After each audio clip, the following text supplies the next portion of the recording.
যেভাবে পুকুরে এক ফোঁটা বিষ পড়লে মুহূর্তে মরে যায় মাছ, ঠিক তেমনভাবেই রাতের আঁধারে বিষ ঢালা হয়েছে ফসলের জমিতে।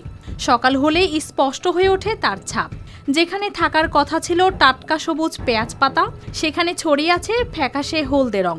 কোনো গাছ ঝুঁকে পড়েছে মাটির দিকে, কোনোটা আবার একেবারে শক্ত হয়ে আছে শুকিয়ে। এই নীরব দৃশ্য পাবনার সুজানগর উপজেলার হাকিমপুর গ্রামের মাঠে। এক রাতের ব্যবধানে বদলে গেছে পুরো জমির চেহারা।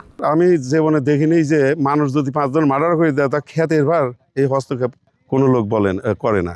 এই যে কারেন্ট বিষ কয় না, এই বিষ মারিছে। এই মাঠেই স্বপ্ন বুনেছিলেন কৃষকেরা।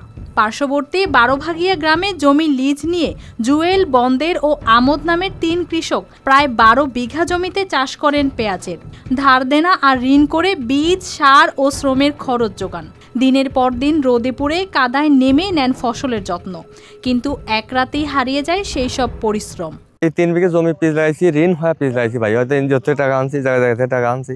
দেশের মানুষের দৃষ্টিশক্তিকে সুরক্ষিত রাখার প্রত্যয় নিয়ে এলো সেফ এলইডি লাইট। আমি লাগাইছি, এখন আশা ছিল এটা আমরা খাওয়া দাওয়া বাঁচবো বউ বল বাচ্চা নিয়ে, কিন্তু এখন তো নষ্ট করে গেল পিসটা ভাই। এখন কিভাবে ঋণ দেবো আর কিভাবে কি করবো আমরা বলেন। ক্ষেত জুড়ে একই ধরনের ক্ষতির চিহ্ন দেখে কৃষকদের অভিযোগ, এটি কোনো প্রাকৃতিক রোগ নয়, পরিকল্পিতভাবে বিষ প্রয়োগ করেই নষ্ট করা হয়েছে ফসল। দেখেন এগুলি মানুষ করে, একটা পিস উঠেলি পারে দেখেন গোড়া সিঁড়ি চলে আসতেছে। রাতের অন্ধকারে 12 সম্পত্তি এরা রাতের অন্ধকারে বিষ মারি শেষ করে দিয়েছে মানুষ।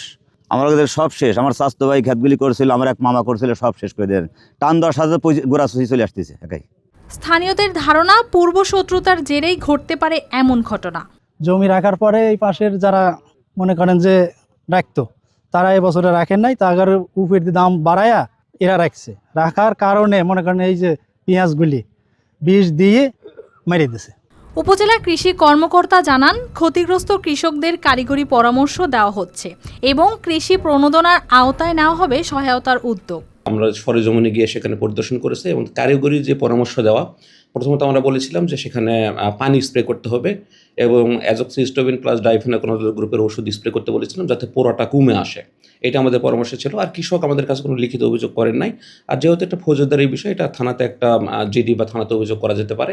ফসলি জমিতে এমন নাশকতা শুধু একটি অপরাধ নয়, এটি কৃষকের জীবিকার উপর সরাসরি আঘাত। হাটখালী ও হাকিমপুর এলাকার মানুষ আশা করছেন, দ্রুত সহায়তা পেলে অন্তত নতুন করে ঘুরে দাঁড়ানোর সুযোগ পাবেন ক্ষতিগ্রস্ত কৃষকেরা।